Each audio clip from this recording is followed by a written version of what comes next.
guys, this is so exciting. I'm like losing my mind right now. So we're going to try to get through this without fangirling too much, but we are talking to the creators and later the cast of the revived hit show, Nanalan. Hi. Hello, Jamie. Hello, Hello. Jason. How are you? Great. Hello. So, Yeah, better than ever. so Deanna and I realized recently because I was kind of watching Nanalan in secret because I thought like, okay, it's a kid show. After seeing all the viral memes, I figured like I wanted to check out the actual show and I became obsessed with it. I kind of kept that to myself. But then something happened, Deanna. Yeah. My boyfriend got me a cameo from Mona for my birthday. And literally, like, I posted it everywhere. You guys might have seen it. Obviously, you made it. And it was like the best thing that I ever got. I was sobbing my eyes out, like, so Aw. happy. So then Wendy and I bonded over it. And now, like, we talk about it every day at work, and it's the best thing ever. I know. Aw. Love it. Yeah, Well, you're not alone. I saw the clip, and it was very charming, and I was very touched that you were so touched. Like, It's quite lovely. legitimately the best gift I've ever gotten, hands down. I'm not even kidding. And just so everybody knows, my birthday's in December. Oh, okay. Got a couple of months. So here's the thing with Nanalan. This show, for those who don't know, was a show that started back in 1999. And, all of a sudden it's super popular again because of this clip that's been going around on TikTok. And I don't even know how many hashtags we're up to at this point, but it's like everywhere. I know you've done a couple of interviews and you guys have not really even worked together for the last 15 or so years. Like, what's it like now being back together, coming out with new content, and just the reaction to it? Yeah, it's wild. It's just a rocket ship. It's so much is happening and there's so much appreciation. Like the love is just growing and growing. It's what a feeling to have people kind of look to you for such, and it's becoming astounding. They're growing so fast too. So, and that's not that we started with the Who's Your Wonderful Girl, and then a bunch of other clips have hit. So that's what's been really fun. And yeah, it feels great. Yeah, to sort of finish Jamie's thought, the idea of people from after we did this 20 years ago, and then suddenly people coming and finding its positive messaging and feeling comfort and feeling soothed and feeling seen and heard, all those things. It's quite heartening and quite lovely that as an artist, that's the kind of thing you absolutely hope you can do for people. And it's only taken 20 years. Well, usually when you have a show, let's go back to, I don't want to name specific shows, but like you go back 20 years, some of these shows do not hold up. You know what I'm saying? The jokes are a little bit cringy. Like somehow you guys created something that is completely timeless. And I'm wondering if back in 1999, you were thinking that way because it was very different. It didn't have all the flashing and the special effects. It just felt very real and not really Yeah. scripted either. Yeah. I mean, we got to be lucky enough to have this situation where they just said, go make 33-minute preschool things. So we had that much freedom. So we got to create it exactly the way we wanted it. When it made us laugh, we were the writers and the performers and the directors and the editors. So we got to kind of like have that much freedom to do exactly what we wanted to do. So that's so rare there to begin with.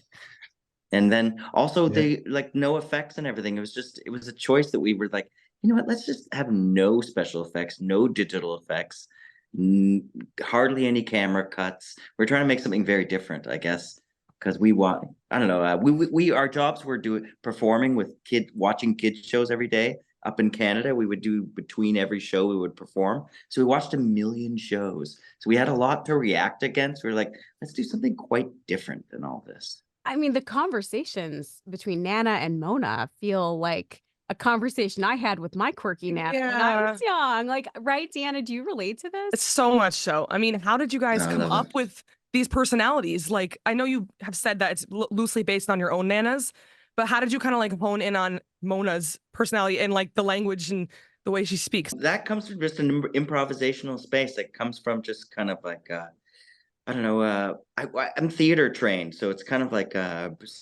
pulling away your stops and blocks and channeling. I don't know, and it just kind of comes. It's everybody has a baby talk too. I'm just kind of like I just do mine pro baby talk. Like how And the many funny kids thing that's actually interesting about the improvising, basically what it is I mean, we both did theater sports, you know what I mean? Like that's what that comedy improv stuff, because that was one of the courses in the school that we were at. And what it does is it focuses you to be absolutely in the moment, which is very much exactly what the show is. It's about the moment that this little kid is experiencing the magic of everyday things, and like and in the safety and joy of her Nana's house, right? You know, and the support and the love that Nana gives. And that's how it's a perfect storm of that. Like the people, we didn't even write scripts. It was all improvised, and that's part of its authenticity, you know, and it worked. It worked so well. And to go back to what you were sort of saying there, Wendy, was the idea that it was so different at the time than all the flashing and the zipping and stuff and the, you know, the loud children's television. And it was a quiet, mindful moment. It was delightful. I just think like sometimes I don't want loud and I don't want bright. I don't want any of that. I just want real, Yeah. these real conversations. And I mean, just especially during story time, I think like that's where it really comes out. It's just like Mona reacting to Nana's like, oh yes, like it's so sweet. And you know, at first I was just like, why am I watching a little kid show? But man, like there's something about this that is so special. And I realized, you know, especially with Deanna and her cameo, that a lot of this new audience is people our age. So It what's the is deal with that? What is that? 100%. I'm not embarrassed anymore. I'm not either. I don't Yeah, care. you don't have to be. I posted You know a how many video of me emails are sobbing. like, I'm not a kid. I'm not a kid, and it's like you are the audience. Yeah. There's no shame in it ever at all, because I mean we all need a kind word, and we all need to. I mean yeah, we talk a lot about, even in press, about this, like the 24-hour news cycle, and the world is kind of harsh, you know, and for people to want that feeling is like, of course that's human, it's necessary, it's the light to the dark, and you know, and that's what it does for everybody. I think at least that's what it's what the comments are sort of saying, and healing things that you need, people going to bed, you know, and watching it to feel more relaxed in the day. And it's because it's a world of love and joy and happiness, and you know, that's and all it's a and need made pleasure Nana. and kind to of made provide for that. everybody. We We all also need Nana do. as a hype woman. Are you Yeah. kidding me? Like just someone to like make our days all that much brighter, to pick us up when we're down, to sew Fleefer back together. My goodness. That, by the way, broke my heart. I know. Oh I my couldn't god. even watch like parts 2, 3, and 4. I was just dying. I was like, can it just fix Fleefer? This is the saddest thing I've ever seen in my life. Yeah. I know Yeah. it is. You know, it's a fair question people have asked about that. Is that a real bird or a pup, or you know, a stuffed bird? Because it's true, everything's kind of made of fabric. So what makes that a Yeah. stuffed bird and not a real bird? That's true. Right. What Oh, makes yeah. it not, what makes that it is not so the meta. birdie, and what makes it Fleefer? Yeah, it is very meta. So Yeah. meta. And Although I speaking know of you've like speaking done of that with meta, with the puppets inside the puppet show.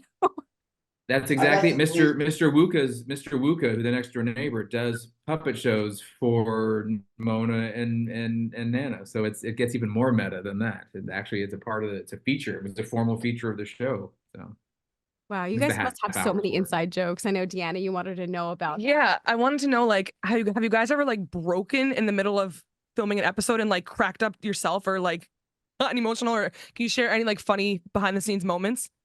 Well, It's there's fine. a It's actually very well, famous blooper reel that if we ever find it will be the funniest thing on planet Earth. It is definitely Yeah. the adults in the room after the cameras after we get the take. Yeah. There's always been a Yeah, little few actually, jokes. Yeah. generally speaking, when it comes to I've spent a career in children's television, a lot with puppets and stuff over the years, and even subsequently after Jamie and I were working together. But there inevitably, no matter what happens, there in between takes, there's always something like horribly horrible that Like that inappropriate. puppets do. That very inappropriate, and it's also it helps with the camaraderie of the crew and the laughter and the and of course things. I remember one time we shot an episode where Mona, it was the one, remember Jamie, the one where she was wearing Nana's glasses and she climbed up onto the Nana's chair to pretend she was being Nana. And then when she turned around, one of her eyes had fallen off. Oh my So God. Do not show the kids that one. yeah, no, and that's the kind of those things happen Oh. often, like that kind of. It's just the nature of filming a television show. So and they're always really funny, and people love and laugh at them. But Jamie's right. It would either make everybody laugh like crazy, this blooper reel, or sink us completely. I'm not entirely sure. I think I honestly, if I saw something like that, I think I would be damaged. I would need some sort of counseling. But yeah, can I say you guys have been wonderful with interacting with the fans. I've never seen anybody like that. I mean, Deanna, your cameo got reposted. Anytime a fan posts something, a lot of people have been crafting little Mona dolls. Like, you guys repost. Who's in charge of that account? Who's doing that? Jamie and I'm doing Caitlin. all the Instagram. That's my favorite thing, is to find the artwork and repost it. I kind of love the craft revolution. All the merchandising, we haven't even been able to catch up. We haven't made an official stuffy, so everybody made their own. It's so cute. And it's so cute. there is so much artwork out there, and I love that. Like, and all these people doing process artwork and cakes. The cake revolution my of gosh. Nanalan is outrageous.